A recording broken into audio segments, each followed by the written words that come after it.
in on vacation. Sorry, on gamification in the travel industry. Yeah. If you had any examples, anything was coming out. Yes. Question is like gamification for the travel industry. Yeah. So I think the classic example is like hotel loyalty or airline miles. It's already basically like it really is gamification, sort of in purest form. I think that loyalty is incredibly important. So reward programs will continue to exist and be really important. Sort of to the earlier question too about sort of the freemium model. I think it's about exposing different points on the demand curve and actually having fair prices for each sort of basically customer segment, and I think that's sort of what gamification is too. It's what sort of Zynga did, got rid of the deadweight loss from the EA Games $50 price and said like you pay $2 or 20 cents or something like that, you still play. So I think it has a place. I think it's important, but I think it's a little bit different than sort of content or media. I'm going to flip it around and say that there are people looking at gamification for employees. So the travel industry employs tens of thousands of people, and you want to keep these people motivated. And so you think about flight attendants, they bid on ships, and they bid on ships based on route and seniority and what their union has to say. Well, you can also do it based on customer service points. So how many customers have actually said, this was a great flight attendant, and as their point system goes up, they can bid on better routes. So there are companies that are definitely playing with gamification that way. And then for kids like playing games. And so I say this seriously, that a lot of hotel chains are looking like, how do I put games to make them game friendly? And it won't be, matter of time, you'll have pets. You'll have, there's a whole cable channel just devoted to keeping your pet happy. So while you're out enjoying the resort, your pet's in the room actually watching television on a hotel television with soothing music to keep your pet from climbing the wall. All right, somebody's got to do that application there. It's like start a business around that. I'm a mobile pet watching it. Mobile pet watching. All right, guys, we're up on the hour here. Any final questions? You guys want to keep this going? Yeah. Keep it going? End it. More beer? Move it outside. What do you guys want to do? Keep it going? Questions? You have a question? Any other? I'm actually kind of, back in the back. Here, let me, Yeah, my question is, a lot of the technologies we've been talking about tonight are very much first world technologies, and for a hospitality, large international brand, or for an airline, they have an addressable consumer audience or an addressable consumer base that first world, best case scenario is one in half of the people can actually do what you're talking about, and they have a whole massive universe of consumers they need to address. So what are some of the other strategies and important things that we need to be talking about outside of the first world, technology-focused solutions? So I'll just give you a quick answer. So the Citibank app that I talked about, it's in 38 countries. They're not all first world countries. So a lot of SMS and texting. Many countries, take Vietnam as an example, there is no landline. They basically completely skipped, went completely to a cellular network.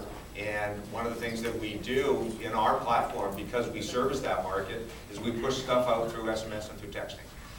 It does create challenges when you're designing an app.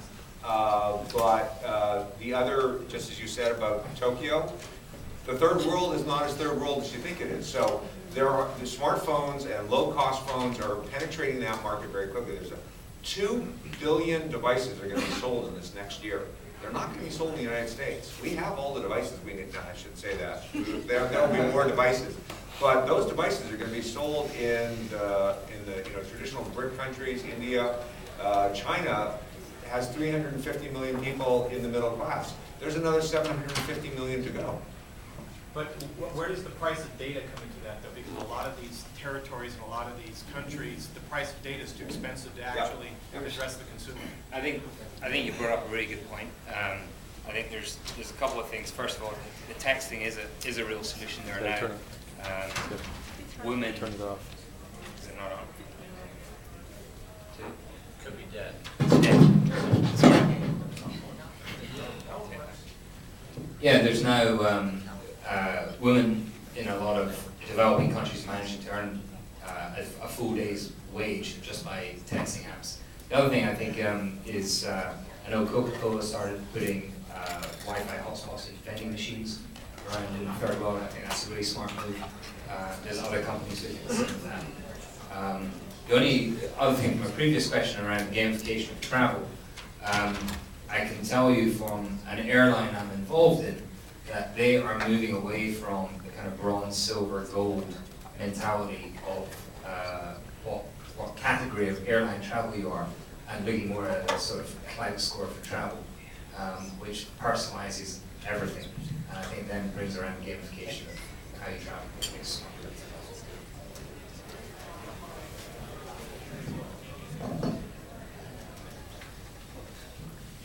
So a question back here. Especially in travel, how has the convergence funnel varied on different platforms, if it has varied at all between iPhones, iPads, Android phones, and Android tablets, like from search to book or something like that? So for Get Around, we're currently only on on iOS as well as on mobile web. What we're seeing right now is about since we relaunched, 1 in 3 transactions in terms of the checkout is happening on our iPhone device, on our iPhone app. Hoping to obviously make that a little bit more significant in the very near future, but it's accounted for a lot of traction since we first relaunched the app. Prior to that, we weren't really seeing as much traction using our iPhone app because we only had 2.5 stars and it wasn't very good. We're at 4 stars now, by the way, which is great, a lot better. Anyway, so like I said, as we innovate on the app and as it starts to pick up more traction, we go into more markets. We'll start to see a lot more of our volume go through the iPhone. But for us today, it's still a majority on our web. Conversion doesn't vary very much for us across platform, but the platforms are variable sizes. So iOS is still much bigger for us. I think if you leave the United States, the picture changes. So Android is definitely more popular. It's also a little bit socioeconomic. So Android is more popular, lower economic stratus, iPhone higher economic stratus. Don't discount the BlackBerry. There's still lots of applications, whether they be in the government space, certain countries, Asia is still a lot of BlackBerry. And then you were making the point about Windows 8. I think it really is the sleeper. So, they may not have gotten it right with Surface, in the first release of it, but this is Microsoft's, mode of operations. We sit here in Microsoft's building, which is, version 1 is the alpha. Version 2 and version 3, they'll get it right. And the point about the desktop and interconnectivity means that you can't write them off. So, I'm not sure we'll see a convergence. I think we'll continue to see chaos in devices and operating systems. That's just the nature of the industry. But we exist, other companies exist to be able to deal with that so that you can have a unified experience across all these different devices. All right, here's another question on the side. The question is mainly about the fact that people assume the markets here are the same as international. Actually, just as more question, but it's more off the point. Question. The reality is most people. Question, not a statement. Question, not a statement, please. Okay. Where do you see the effect that most parts of the world actually do purchase on phones, and they're messing in retail, and banks are tied in there, and it's money transfer? How does that change the delta that we expect here? Some of the things you mentioned are actually not the case in Africa and Asia. Yeah, so I'm not sure I'm going to answer the question as you're posing it. I think it is very regional, and one of the things that and I'll give you an example. There's a number of examples in developing countries, both in Africa and Southern Asia, where texting, the ability to text on a phone to get current market prices has allowed growers to trade coffee beans, trade tea, whatever it is that they're growing, without dealing with all the different middle people that have been ripping them off for years. So is that an app that's going to come to the United States? I doubt it. I think we have the Chicago Board of Trade and commodity markets. We've solved that problem in a different way. But these apps, I think, are going to be very, very local. The other one that kind of leaps to mind is there's a lot of off-label prescriptions that are sold into the third world countries. I was talking earlier about using a camera.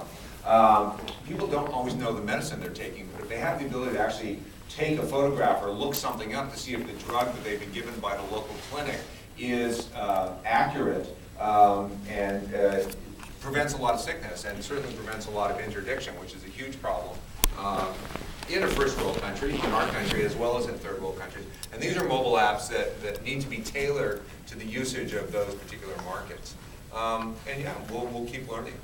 I think what was interesting, one of the slowest adopters of the internet in Europe was France. And it's because they're French. No, they had television. But They were the fastest. television. No, but they had the internet on the television. Before the internet came around, France had a thing called Minitel, which is a system for communicating on the side of your phone and up and down, and it prevented the fast adoption of the internet. I think what a lot of these developing nations have the advantage of, they will never go to the internet. They're going straight to mobile, and they're never going to put in the hardwired internet as we know it. And I think they will become huge opportunities in the future. And the sooner they get their own development criteria, and we see these technology clusters form, I think they'll teach us a lot of things. All right.